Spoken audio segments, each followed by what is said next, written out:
시청자 여러분 안녕하십니까? 출발 성공 투자 후반부 이어갑니다. 당잠사 오님주입니다. 안녕하세요. 이혜은입니다. 지난주 금요일 미국 증시 먼저 정리해 보겠습니다. 글로벌 원샷 보겠습니다.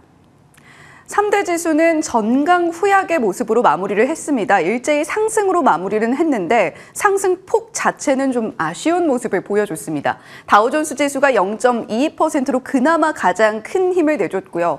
나스닥 지수와 S&P 500 지수는 상승으로 마감은 했습니다만 한 주 동안의 모습을 집계를 해본다면 3대 지수 모두 표정은 좋지 않았습니다. BOJ 총재가 승부수를 던졌는데 이 부분이 환율 시장과 그리고 증시까지도 함께 흔드는 모습을 보여줬습니다. 마이너스 금리 해제 가능성을 언급을 한 건데 일본은행의 전반적인 정책 방향의 수정이 있게 될지 계속해서 주시를 좀 하실 필요가 있겠고요. 국채금리는 보합세로 마무리를 했습니다. 10년물은 4.26%, 2년물은 4.58% 이렇게 마무리를 하는 모습을 보여줬고요. 고유가는 계속해서 지속되고 있습니다. 그런 가운데 이번 주에는 물가 발표가 있으니까요. 8월 CPI 미국 어떻게 나오게 될지 한번 주목해 보시면 좋겠습니다. 결국에는 또 금리가 문제입니다. FOMC에서 연준이 어떤 결정을 내릴 것이냐, 그리고 미 증시를 흔들었던 BOJ 총재의 발언도 역시 금리와 맞물려 있죠. 잠시 후에 자세하게 짚어보도록 하겠고요. 이번 주 미국 시장에서는 여러 가지 중요한 지표 발표도 있지만 AI 관련해서 여러 가지 추가 이슈가 있을 수 있습니다. 실적 발표 포함해서 의회의 움직임도 있으니까요. 이 부분도 잠시 후에 짚어보겠습니다. 일라이릴리는 2.3% 또 한 번 힘을 내주면서 마무리를 했습니다. 영국에서 당뇨 치료제죠. 마운자로 승인이 났다라는 소식에 2%대 상승폭을 보여줬고요. 특히 지난주 후반부 들어서 더욱더 힘을 내줬던 이런 비만 치료제, 당뇨 치료제 관련주들의 모습이었습니다. 테슬라 같은 경우는 목요일에 나왔던 이슈로 좀 흔들렸습니다. 번스타인에서 매도 의견이 나왔고 거기다가 미국 자동차 노조의 파업 일정이 14일부터 일단은 예고가 되어 있는데 이 부분과 관련해서 추가적으로 임금 인상에 대한 우려감이 나오면서 1.2% 낮게 움직이는 모습도 확인이 됐습니다. 메러선 페트롤리엄 같은 유가 관련주들은 일제히 상승폭을 그려줬는데 2.9%, 3%대 상승폭 보여주면서 나란히 좋은 모습을, 고유가 랠리를 이어가는 모습 보여줬습니다. 네, 캐치 22, 딜레마를 표현하는 군사 용어인데 증시에서도 사용이 되고 있습니다. 일중 흐름은 S&P 500 나쁘지 않았는데 주간 흐름을 보시면 중간중간 아주 붉은 빛을 띠고 있는 종목들이 보이죠. 그동안 한 주 동안 참 힘들었던 S&P 500이었습니다. 다우존스와 나스닥 지수도 역시 비슷한 모습이었는데 특히 S&P 500 같은 경우는 50일 이동평균선이 무너지는 모습을 보여주고 있습니다. 이거는 결국에 단기적으로 하방 압력을 받을 수밖에 없다라는 신호로도 해석이 될 수 있기 때문에 미증시의 방향성 앞으로 어떻게 될지, 특히 이 9월은 역시 힘든 달이구나라는 것을 증명하게 될지 계속해서 지켜보셔야 될 것 같습니다. 시트 인베스트먼트에서는 굿뉴스, 좋은 뉴스가 오히려 금리 인상 가능성을 끌어올리면서 지금은 투자자에게 딜레마 상황을 안겨주고 있다라는 이야기를 내놨습니다. BMOLS에서는 좋은 소식이 결국에 나쁜 소식으로 이어지고 있는 이런 상황은 앞으로 오래 지속은 되지 않을 것이지만 증시의 하방 압력을 가하는 데는 어쩔 수 없이 단기적으로 영향을 미칠 수밖에 없을 것이다 라는 이야기를 함께 내놨습니다. 자, 금리가 문제 첫 번째입니다. 우에다 총재가 승부수를 띄운 건가요?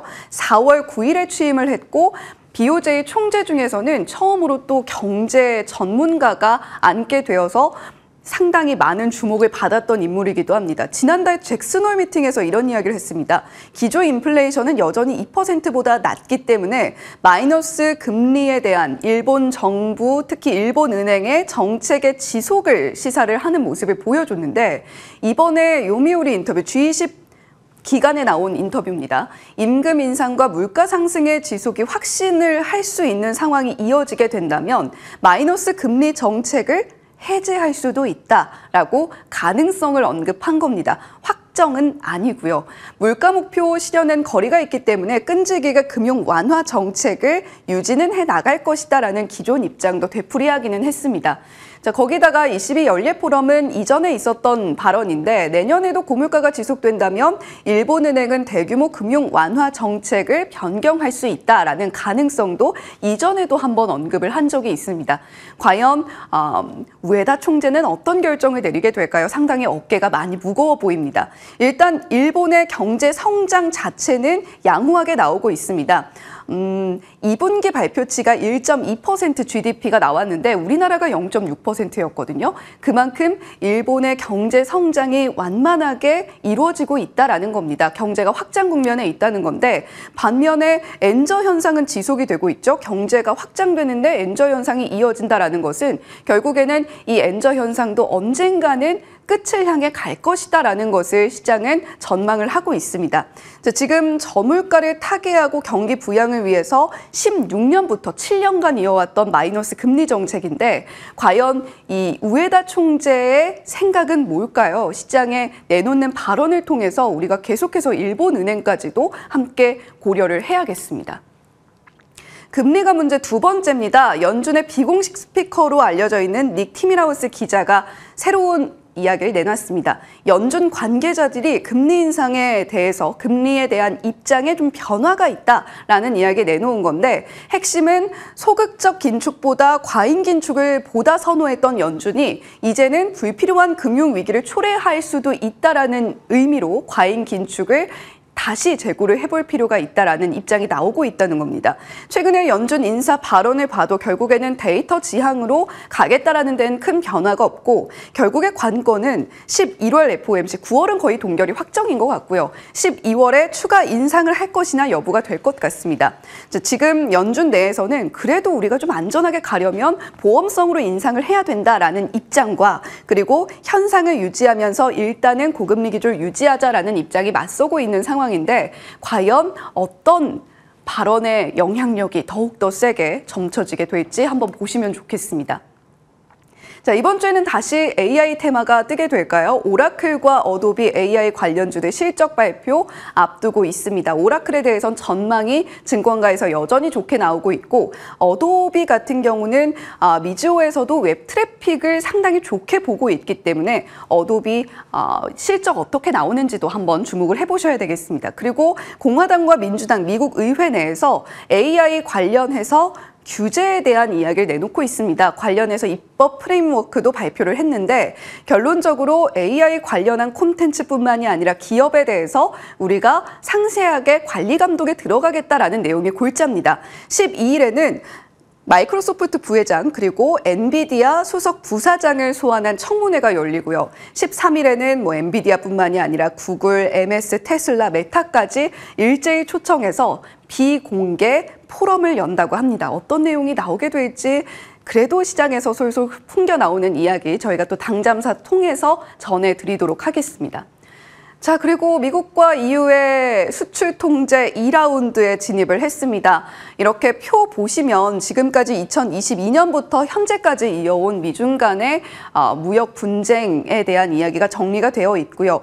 그리고 지난주 시장을 뜨겁게 달궜던 것은 중국의 애플 아이폰 사용 금지 조치였습니다. 이 여파가 애플의 시총이라던가 여러 가지 시장에 미친 영향들이 상당히 컸는데 다시 중국이 이에 반발하는 움직임, 바이든 정부는 관세 카드를 꺼내 들고 있습니다.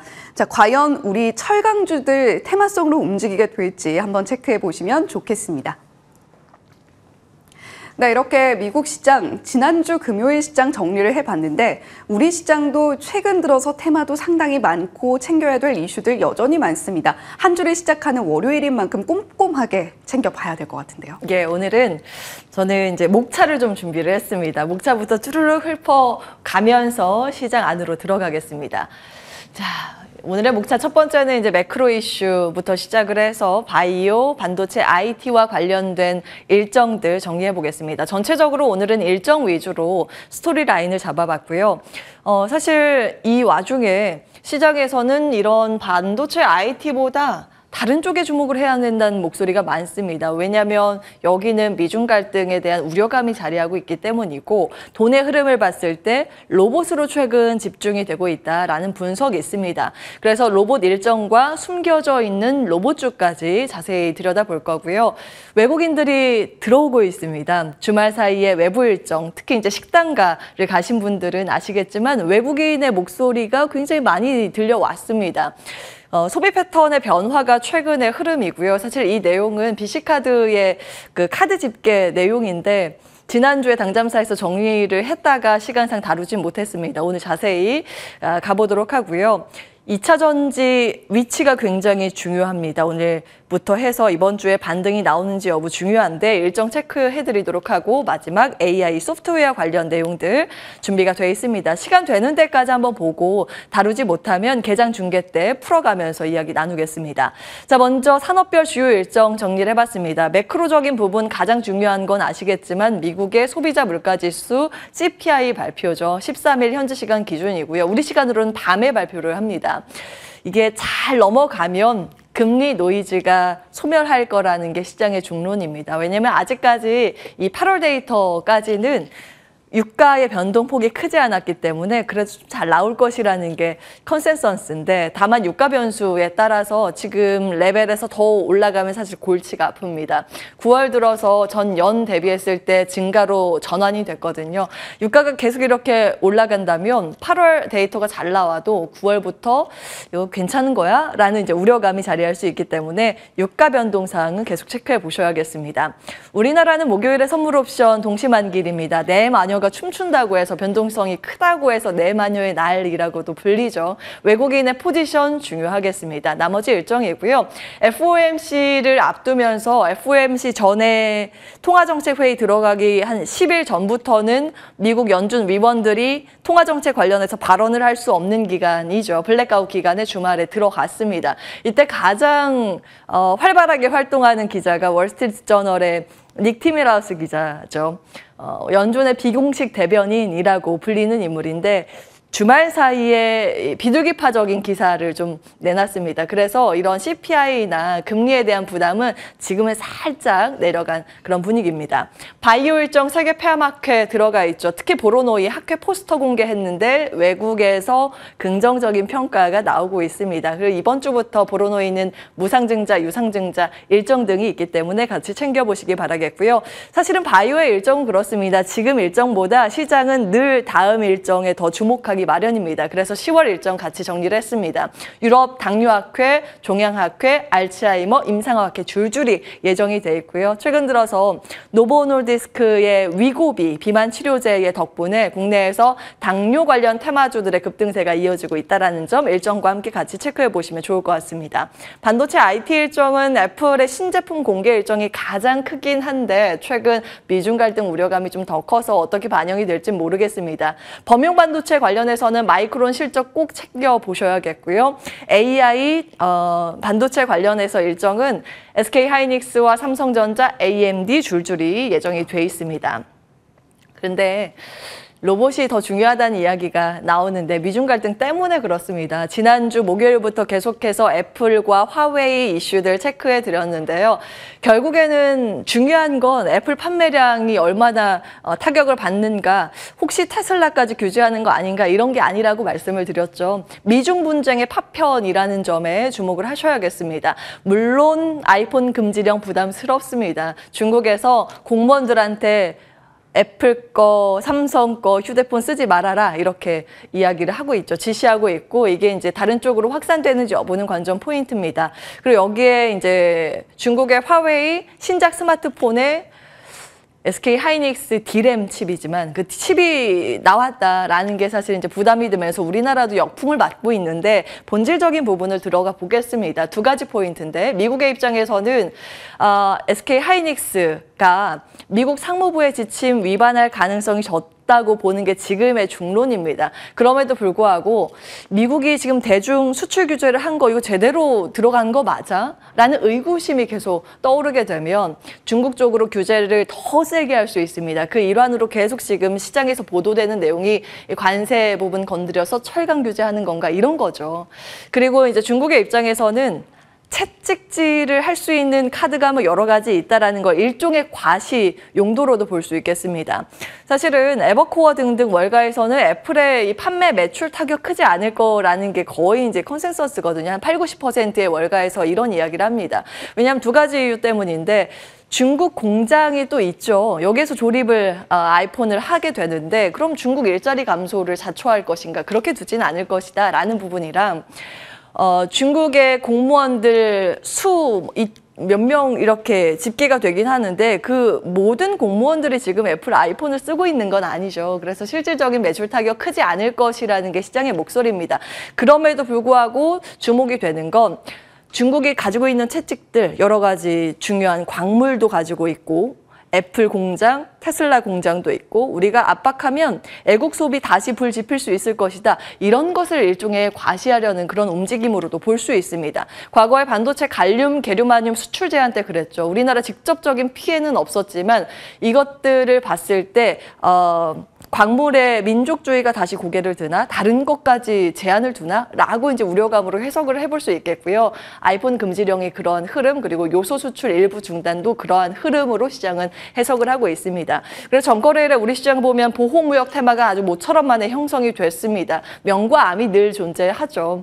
요소 테마, 비료 테마 등등이 이제 반사수의 기대감으로 테마성 움직임으로 급등을 했었고요. 철강도 마찬가지로 테마성 움직임입니다. 장 마치고 시간 외거래에서 이 관련 기업들 추가 상승을 보였는데 결국 미중 갈등 확산 여부에 따라서 이런 테마주들 같이 보시는 것도 유효하겠지만 더 중요한 건 시장이 이게 직접적인 매출 타격이 없어도 심리적인 부분으로 불확실성은 피하고 보자라는 매크로 관점에서 우려감으로 해석될 개연성은 있습니다. 그래서 시장은 그거 말고 다른 쪽 보자. 뭐 로봇이나 AI나 중국 소비 보자. 이런 목소리가 나오는데 하나하나 보겠습니다. 돈의 흐름도 그렇습니다. 로봇과 AI를 향해 가고 있다는 점 지난주부터 체크해드리고 있죠. 시장의 새로운 3대장 신고가 종목들 여전히 신고가를 달립니다. 자율주행 탑, 현대오토에버, 로봇의 탑, 레인보우 로보틱스, AI 진단 테마, 탑, 루닛까지 수급적으로 봤을 때는 MSCI가 한 가지의 또 체크 포인트가 될 수 있다는 점 꾸준히 전해드리고 있습니다. 지난번에 실패를 했지만 11월 편입 가능 후보군 여기가 안정권이고 여기가 이제 시총과 유동 비율이 더 증가하면 가시권에 진입을 하는 그 허들을 넘을 수 있는 기업들인데 여기 안에 다 있죠. 지난번에 말씀드린 것처럼 이들 종목 시총 더 올려서 이번에 그 편입 가능 가시권으로 한번 끌어올려 볼까라는 시장의 심리가 한 가지 관전 포인트라는 점 말씀을 드렸습니다. 세 종목 공교롭게 모두 이 안에 포함되고 있다는 점 수급 상황 정리하실 때 체크해 보시기 바라겠습니다. 뭐 그렇다고 다 허들을 넘는다고 MSCI 편입 가능한 건 아니라는 점 지난번에 말씀을 드렸죠. 최근 들어서 MSCI에서 단기간에 주가가 너무 급등하거나 너무 떨어지거나 이런 종목들 변동성이 급변한다고 해서 제외시키는 움직임이 있긴 합니다. 참고해 보시고요. 로봇 보겠습니다. 하반기에 우리나라도 해외에서도 일정 파티입니다. 팀 글로벌로 보면 4월부터 쭈르륵 있었죠. 텐센트, 아마존, 서브 로보틱스, 옵티머스 이쪽은 이제 테슬라 관련입니다. 11월까지 줄줄이 예정이 돼 있는 내용들이고요. 팀 코리아 우리나라도 굉장히 숨가쁘게 움직이고 있습니다. 가장 빠른 부분은 이제 이번 주에 중요 일정입니다. 두산 로보틱스 수요 예측에 바로 들어가게 되고요. 공모 청약과 배정 공고를 통해서 10월 초에 코스피에 상장을 하게 됩니다. 그리고 10월에는 삼성 쪽에서 휴머노이드 로봇 공개 일정이 있어서 그것도 한 가지 모멘텀으로 시장 주목을 하고 있고요. 한화 로보틱스 설립 이슈도 주목을 받고 있습니다. 국제적인 행사와 함께 우리나라 정부 정책에 대한 기대감도 여전히 자리하는 모습입니다. 그리고 숨겨진 로봇 테마가 이건가? 라는 생각을 갖게 만드는 최근 분위기인데 HD 현대 주가 흐름 1년 차트입니다. 전거래일에 급등 이틀 연속 장대 양봉 그려가면서 단숨에 52주 신고가를 경신하는 흐름이었습니다. 사실 표면적으로 아시는 내용 석유 정제 기업이기도 하고 조선 기업인 현대오일뱅크와 HD 한국조선해양의 지분을 가지고 있어서 지분 가치가 부각이 된다는 점 알고 계실 겁니다. HD 현대고 현대오일뱅크와 조선해양입니다. 이렇게 지분이 이루어져 있는데요. 숨겨져 있는 비상장 기업의 지분 가치 무려 90%를 보유하고 있는 쪽이 바로 HD 현대 로보틱스입니다. 산업용 로봇 국내 1위 기업인데 물론 매출로 봤을 때 국내 1위 전체로 보면 두산 로보틱스입니다만 산업용 분야에서 또 국내 1위라는 타이틀을 가지고 있죠. 그 부분이 이제 부각될 가능성이 있습니다. 그래서 이게 갑자기 이제 숨겨진 로봇 테마 중에 하나다라는 이제 분석이 있습니다. 삼성증권에서 레포트를 냈더라고요. 흥미로워서 정리를 해봤고요. 외국인이 돌아왔다 이어서 체크해 보도록 하겠습니다. 중국 소비 관련 일정 여전히 좀 있죠. 중국의 최대 명절인 중국의 중추절과 국경절을 합친 그 연휴 일정을 앞두고 우리나라에 많이 들어오고 있습니다. 카지노 월별 매출이 나와서 한번 참고해 보시라고 정리를 해봤고요. 파라다이스 쪽이 좋게 나왔습니다. 롯데 관광개발이 아쉽긴 한데 참고해 보시기 바라겠고 핵심은 이겁니다. 다음 보겠습니다. 소비 패턴이 변화하고 있는데요. BC카드에서 외국인의 이 소비의 패턴 변화의 분석 레포트를 냈습니다. 업종별 외국인 카드 매출액 변화 보시면 숙박이 늘어나고 면세점이 많이 마이너스 쪽으로 가 있습니다. 회색이 중국 단체 관광 허용 전이고 허용 후 첫째 주, 빨간색이 허용 후 둘째 주 이 흐름들을 보시면 많이 늘어가고 있는 쪽이 성형외과가 압도적으로 큰 폭의 상승 곡선을 그려가고 있다는 걸 확인해 보실 수 있고요. 요식업 쪽도 굉장히 많이 늘어나고 있습니다. 그러니까 과거의 패턴이랑 좀 다른데 최근 외국인 카드 매출의 변화 보면 면세점보다 성형외과를 선호하고 이제 피부 관리겠죠. 그리고 명동보다 성수동을 선호하는 흐름. 그러니까 쇼핑보다는 먹는 거 이런 소비 문화 중심으로 이어가고 있다는 점 참고해 보시기 바라겠습니다. 뭐 피부 미용 기기, 보툴리눔 톡신, 보톡스라고 알고 계신 제제요, 필러, 화장품 등 연관해서 투자 포인트 받아볼 수 있습니다. 같이 관련된 기업들 전거래일의 주가 반응 있었던 종목들 쭉 정리를 해봤으니까요. 같이 참고해 보시기 바라겠습니다. 당잠사였습니다.